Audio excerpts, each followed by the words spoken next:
எனக்கு எப்ப எதுவும் தெரியலன்னு நீங்க நினைக்கிறீங்களோ அது கடைசி மூச்சு வரைக்கும் அப்படி இருக்கணும். அப்பதான் ஓப்பன் இயர்ஸா இருக்கும். கேட்கும் செவிகளுக்கு மட்டுமே ஞானத்தின் உதடுகள் திறக்கும். எப்ப ஓப்பன் மைண்டடா லிசனிங் கெப்பாசிட்டியில ஒரு மனிதன் வாழ ஆரம்பிக்கிறானோ அந்த பேரறிவு ஆட்டோமேட்டிக்கா புரிய ஆரம்பிச்சு. அதனாலதான் சொல்றேன், ஒரு பறவையிடம் இருந்து பறக்க கற்றுக்கொள், ஒரு எறும்பிடம் சுறுசுறுப்பை கற்றுக்கொள், கழுகிடம் உயர பறப்பது எப்படி என்பதை கற்றுக்கொள், ஒரு புலியிடம் எப்படி பதுங்குவது என்பதை கற்றுக்கொள், ஒரு சிங்கத்திடம் எப்படி கர்ஜனை செய்வது என்பதை கற்றுக்கொள், ஒரு பாம்பிடம் எப்படி ஊர்ந்து செல்வது என்பதை கற்றுக்கொள், ஒரு பச்சோந்தியிடம் நேரத்திற்கு தகுந்தாற் போல உள்தன்மை ஒன்றாக இருந்தாலும் வெளியே நிறம் மாறி உன்னை பாதுகாத்துக் கொள்வது என்பது என்ன என்பதை கற்றுக்கொள். அதான் சர்வைவல் ஆஃப் தி ஃபிட்டஸ்ட். எப்போது இந்த மானங்கட்ட மனமானது தனது இயலாமை ஏற்றுக்கொண்டு கையை தூக்கி கொண்டு சரணாகதி நிலையில் இந்த பிரபஞ்சத்தின் முன்னால், இந்த இயற்கையின் முன்னால் இது ஒண்ணுமே இல்ல, ஒரு புல்லினால் ஒரு மலையை ஒருபோதும் புரட்டி போட முடியாது என்பதை ஒரு புல் புரிந்து கொள்ள வேண்டும். இதை புரிஞ்சிருச்சுன்னா அந்த புல் பேரறிவு பெற்ற புல்லாக மாறிவிட்டது. இப்ப அந்த புல்ல அந்த அறிவு நிலையில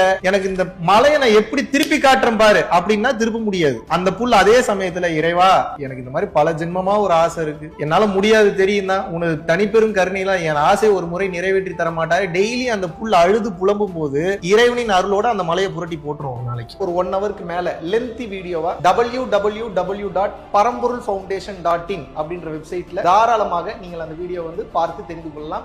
நன்றி, வணக்கம்.